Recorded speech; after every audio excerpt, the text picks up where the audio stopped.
Next up, we've got Manchester City. We're going to do them together because we've got Ruben Dias and Nathan Ake. Now, this pair cost over £100 million put together, but City, Dougs, are not in the greatest defensive form of Pep's time there. No, not in the greatest form all over the pitch, really. I haven't really enjoyed watching City that much this season, which is really weird because over the last few years, even last year, I thought they were an excellent watch. But this year, it's so slow, it's so ponderous, there's not enough width in the side, which is absolutely crucial. I don't know why they got rid of Angelino, who would have been a great left-sided defender. João Cancelo has played okay there, but he wants to come inside. Sterling wants to come inside all the time. Foden wants to come inside. Mahrez always comes inside. There's just not enough width, and it's not that entertaining to watch at the moment. And you will temper that with De Bruyne has missed some games, Aguero's missed a lot of games, Gabi Jesus has missed a lot of games, so they aren't at full strength going forward. But you just expect more from them at this stage, and the composition of their midfields hasn't looked great either. I think Rodri is. I can really. I mean, last year I thought your issues with Rodri I thought were a little harsh at points, to be honest, because the team was still playing so well, and maybe I'm just being a bit of the hindsight police and coming out of it now.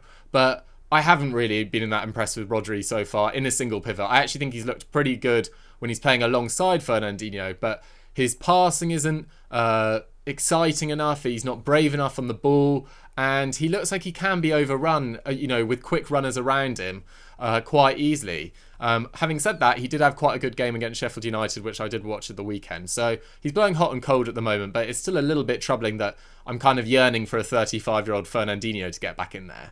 And then defensively, Ruben Dias, haven't really seen enough of him to prove that he is one of the best centre-backs in the league. Haven't seen enough of him to suggest otherwise, though. He looks pretty solid. Nathan Ake, I think, is a weird pickup, to be honest. Adds depth at left-back, adds depth at centre-back, but for that money, I think they could have probably got a better option, to be fair. I think Skriniar was going for about that price. Spurs just couldn't, trump up the cash in the end. So Nathan Ake is slightly troubling, and he's just not very good in the air as well, which is a bit of an issue for Man City. Ever since Vincent Kompany left, their centre-backs haven't looked solid enough in the air. Ake is only winning 60% of his aerial duels. So I just feel like Man City once again seem to have got a defensive signing slightly wrong in Nathan Ake. I don't think he was the player that they potentially needed. But yeah, question marks all over the pitch, but at least with the, Liverpool dropping points in games as well, they're not too far off the pace, but they need to get it together quickly. Yeah, I mean, Ake, I don't think that aerial duel win percentage is that bad, but I also wonder if maybe it's a little bit higher than it is as a centre-back because he's had some time as a left-back where you tend to be up against slightly smaller players. He does seem like a weird one because this is the thing. Sometimes we talk about transfers and people say, well, X player's perfectly good. What's the problem with this team buying that player? But there's an opportunity cost to buying a player, right? Which is that you didn't buy a different player. And you've spent 40 million on Nathan Ake. I think that money could have been spent better. The same as with Rodri last year. So Rodri last year, I didn't think he was that great. Now, partially that was because I was comparing him to Fernandinho, who was still amazing, even at 34. But also, one of my issues there was really Man City's allocation of resources. I thought going out and buying this midfielder and just trusting him to come in and immediately be as good as Fernandinho is an absolutely insane thing to do. And to have almost no midfield depth as well, and no defensive depth, which is what they did last season. And that's always my issue with Man City. Every year, I think you've got so much money. You've actually just won an incredible victory over financial fair play, and now financial fair play is kind of getting booted down the road a couple of years because of coronavirus. It just seems like this is a real opportunity for them to invest heavily, and they did, but in a way that makes no real sense to me. I find it hard to believe that there's not a kind of left back, centre back in betweener out there who's better than Nathan Ake and available for under 40 odd mil. I just don't understand it. Nathan Ake's never been a part of an elite defensive unit. I mean, yeah. City. Sorry, go on. Sorry, could they have just signed, say, Skriniar and Sergio Reguilon?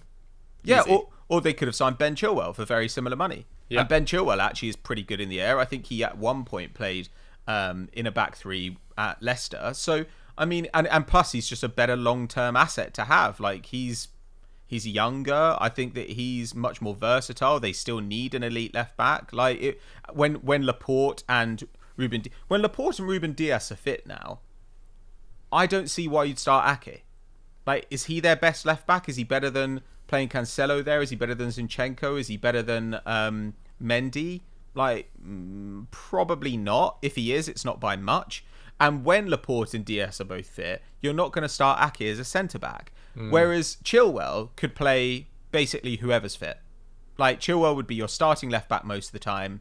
And then if you've got centre-back injuries, maybe you could go to a 3 at the back and you could play him on the left side of a back 3 and see how that goes. Like, I mean, I just think Ake is just a weird non-solution for City's problems, in my view. And there are problems there. Like, the defence is not great right now. They're still allowing relatively few shots. Well, very few shots. 8.2 a game, which is the second lowest in the league. Brighton actually currently conceding the fewest shots in the league. But the shots they concede are much more like the shots you tend to see pressing sides concede. Like, normally pressing sides give up very few shots, but really high quality shots. We always see that. And City were unusual in the 17-18 season when they got 100 points. They were giving up very few shots, but also very low quality shots. Like, that was really strange. We've almost never seen that before.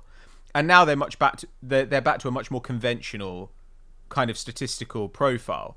So only 8.2 shots conceded a game, but 1.2 XG conceded a game, which actually ranks joint 10th in the Prem with Chelsea. So they're worse off than Arsenal in that regard. They're worse off than, teams like Burnley, certainly worse off than teams like Villa. These are not teams with like elite defensive talent. So I don't know. I just think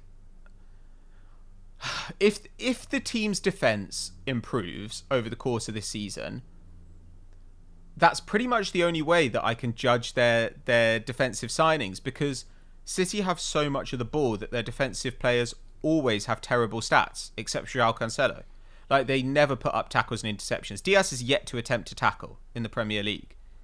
Wow. Like, yet to attempt one, which shows like how much of the ball they have and kind of how much protection they have when things are working well. If the defense improves overall, then I'm willing to say that like they got at least Diaz's signing right.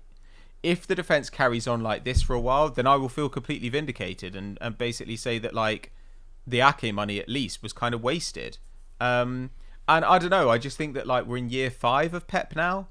I don't think that the team should be in this situation where they're like, Jesus Christ, we need to go out and panic buy a couple of defenders because the team's just in the mire. And I think that there are players there who have actually had a lot of stick over the years, who are much more consistent than some of the players who you get in trouble for criticising. Like, I think Ilkay Gundogan has been a really great servant for Man City. I think they always look better with him in midfield, but I don't think he gets a lot of credit for it. And yeah, I don't know. I just think Pep's actually got quite a difficult job on his hands this season to sort that defence out, even though I think the attack will be totally fine.